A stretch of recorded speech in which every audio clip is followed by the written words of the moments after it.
Gawin niyo po ito bago kayo matulog sa gabi at masurpresa po kayo sa swerteng darating sa iyo nito. Magiging magaan ang pagpasok ng pera sa iyo at magkakaroon po kayo ng unexpected na pera na talagang hindi niyo po inaasahan na ito'y matanggap niyo. Malaking halaga po ang pwede mong ma-attract dito. Sa paggawa po dito guys, magkakaroon po kayo ng napakaganda po na daloy ng pera. Tuloy-tuloy po yan. At guys, kung gusto mong malaman ito, itry niyo panoorin ang video na ito. Tapusin niyo po, ituturo ko po sa inyo kung paano ito gawin.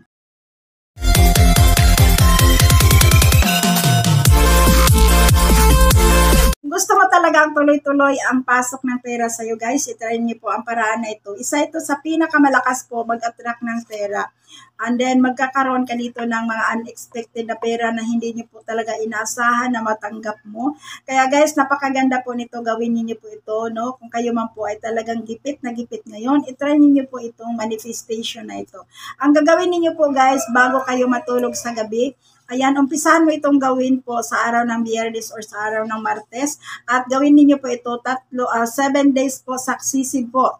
Itong araw mo po itong gawin, successive po. And then guys, ang una mong gagawin dito, kailangan mo yung tiwala mo, paniniwala mo 100%.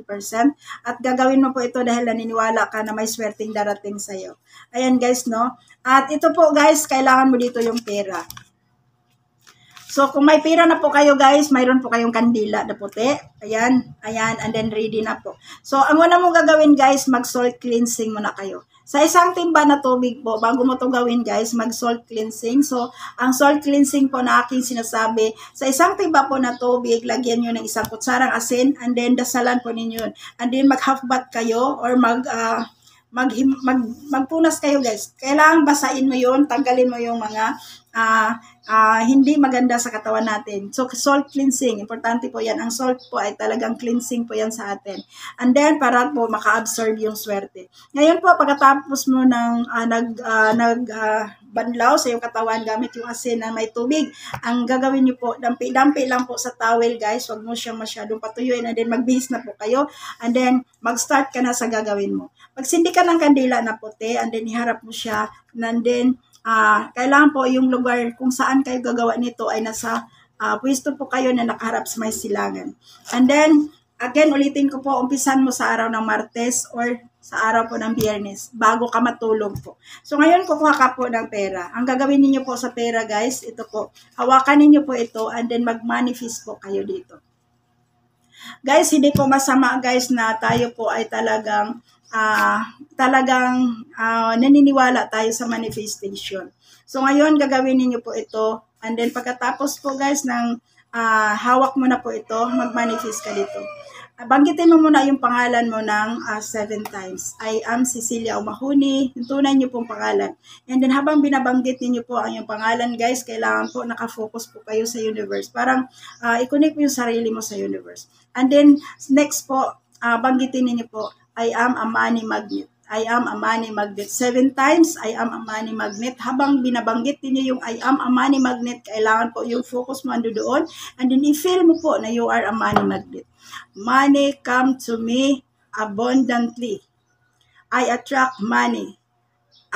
Money come to me abundantly. I attract money. And then, pwede Bisaya, guys. Pwede Tagalog. Depende po sa inyo, guys. Ayan, tumunog ang butiki. Depende sa inyo kung paano niyo siya banggitin. Pagkatapos po, guys, ma-feel mo na yung presence po. Yung vibration sa paligid mo, guys. Kailangan po yun. Makakaramdam po kayo ng napakasarap na pakiramdam. Next na gagawin niyo po, I claim it. I claim it. And then, guys, tupiin niyo po ang perang papel na ito. Kailangan po makaharap sa iyo yung tao. Ganyan po. And then, ilagay ninyo po ito sa ilalim po ng iyong unan. Higaan po ninyo ito, guys. And then, pagkatapos po ninyong nahigaan ito, guys, matulog kayo ng mahimbing. And then, pagkakinabukasan po, kunin ninyo po ang pera na ito. At pwede po ninyo itong ilagay po sa donation box sa mga simbahan ninyo. Kung mayroon kayong mga simbahan po na or church na sinusuportahan, kung saan po kayo nabilog. Ito po guys ay magdala po ito sa inyo ng pagbubukas po ng swerte sa inyo. Kaya guys, no, napaka-importante po nito yung paniniwala ninyo. Ito yung promise ni Lord na talagang kung ibigay mo sa akin yung para sa akin po, ay talagang bubuksan ko ang langit para sa iyo. Guys, magtiwala po kayo, no, na ito po ay magdala sa iyo ng swerte. At pagkatapos po nito guys, sa unang araw po na nagawa mo po ito, binigay mo po sa church, and then pwede rin sa ipambili po ninyo or ibigay po ninyo sa mga nangangailangan. And then next day po, sa gabi na naman, ulitin mo yung procedure na yan. Sa loob po ng 7 gabi, saksisin po yan. And then after mong magawa yan, guys, after mong magawa itong manifestation na ito, continue. Kung may business ka, trabahoin mo yung business mo. Kung may trabaho ka, magkakaroon ka ng promotion. At kung ikaw ay isang mananaya, malaki ang chance na ikaw po ay mananalo. No? Kaya guys, wag na kayo magpatumpik-tumpik. I-try niyo po ito. Kaya guys, no, kahit anong amount ng pera, pwede mong gamitin yan. Pero kung may 1,000 ka, mas maganda po. Mataas na antas. Okay? So, ayan po. So, ngayon po guys, bago po tayo magtapos sa ating video, ako muna ay mag-share sa inyo ng aking online negosyo na napakaganda-ganda po. International business ang mayroon po ako guys at pwede kitang turuan dito para mag-umpisa ka ng sarili mong negosyo. Kaya guys, kung interested ka, i-message nyo po ako sa Messenger. Iiwan ko po sa description na ito ang aking Facebook account, and then yung Facebook account ko po, Cecilia Umahuni, iiwan ko yan dyan, and then i-message mo ako directly sa aking Facebook. Ayan, hintayin ko po kayo guys at turuan kita paano ka magnegosyo online. So ayan po, maraming salamat po. Sana ang ating topic ngayon makakatulong ito sa iyo at i-try mo lamang. Wala namang mawala. So, ayan po guys, no? Maraming salamat po. At kung kayo man po bago sa ating YouTube channel at hindi pa nakapag-subscribe, don't forget to subscribe, hit the bell button for notification, bell all para ma-notify ka sa next nating mga videos. Thank you so much everyone at lagi po kayo mag-ingat. Bye-bye po. Bye-bye. Love you guys.